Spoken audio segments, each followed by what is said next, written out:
Well, greetings from the Washington, D.C. office of NCBA.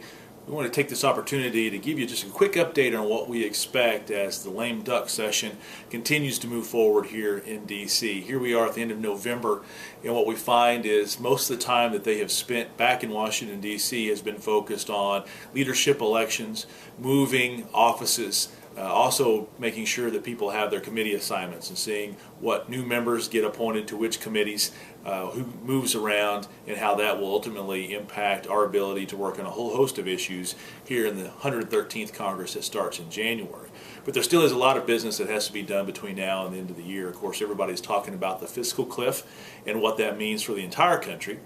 And of course, we're looking at it from the perspective of cattle producers when you specifically look at what this could do to capital gains tax, and more importantly, and what has been our #1 issue for 2012, and that is the death tax. What we are hoping for is the opportunity to extend what we have now for at least 2 to 4 years. It's a $5 million exemption per person, $10 million per couple, and anything over that is taxed at a reduced rate of 35%. We just found out in one of the president's proposals, he wants to bump that down to only $3.5 million and a 45% rate. We do have a lot of bipartisan support for our 5 and 10, so we're going to continue to push on that and make sure that that's what we get, because it is our priority. Of course, you all know that we would love to have full repeal, but since the Senate control remains in the hands of the Democrats, there's absolutely no way that's going to happen. And we're not going to have no opportunity really to work on that for the next 2 years either. So our best bet in providing some certainty is trying to get a long-term extension of what we have now. And of course, we also have to look at what this means for the Farm Bill.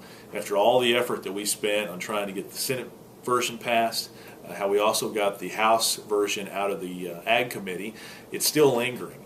And a couple of things that we know is one of the reasons why the House slow played this a little bit is because they really expected the Senate to flip control. They thought that might provide the opportunity to have another stab at this farm bill, and they could make some deeper cuts.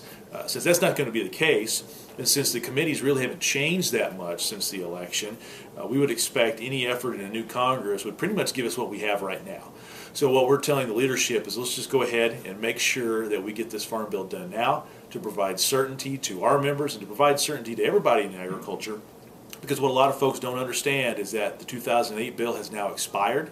We're still running off of the funding for that bill, but in January most of the funding also runs out, and then we revert back to the permanent laws of 1948 and 1949, which would just completely change the dynamic of farm policy in this country. So we think that is going to be enough to help us get this farm bill done. The fact that the Senate is not changed, we think, will help us get this farm bill done, because they're not going to want to start a Congress working on old business. And more importantly, and back to the fiscal cliff, is that depending on what the final package looks like, the farm bill could provide anywhere from $20 to $30 billion in savings that would then be used for the fiscal cliff. So I think ultimately that will probably what wins the day and allows us to get this farm bill done, because we have some great victories. We were able to eliminate the livestock title. We have some fixes, a permanent fix in there for the GIPSA rule to make sure we never have to worry about that again. We maintain good funding levels in the research title and also in the conservation title. So we will keep you posted on how all that plays out, but as we finish out the year, our priority is trying to provide some relief to the death tax and also get this farm bill passed. As always, if you have any questions, please give us a call here in the Washington, D.C. office, and thanks again for all of your support for NCBA.